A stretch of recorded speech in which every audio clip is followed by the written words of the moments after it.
ሰላምንም እንደምናደራችሁ ውድ ተከታታዮቼ ይህንን ጥያቄ አጠራርጌ ለመመለስ ነው። ፓራግራፍ 25 ኤ እና ቢ ልዩነቱ ምንድነው?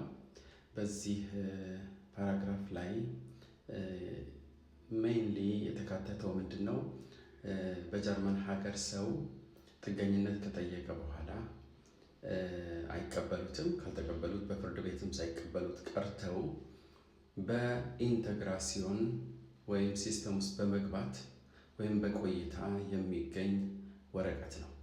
ኦኬ ይህም የኤ እና ቢ ተብሎ ይለያል። ቢ ብዙ ጊዜ እድሜያቸው ከ27 ዓመት በላይ የሆኑ ናቸው።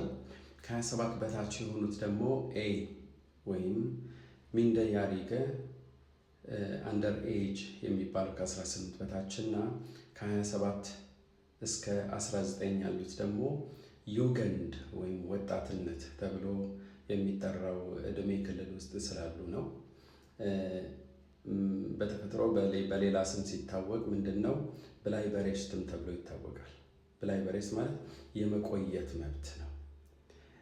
እንዴት ነው አካሄዱ? ኖርማሊ 4 ዓመት ጀርመን የቆየ እና ዱልዱም ያለው ሰው ከሲስተም ውስጥ ሁሉም ኦልሞስት መውጣት አለበት ተብሎ ያለ ሰው እሱ የሚያገኘው ወረቀት ነው።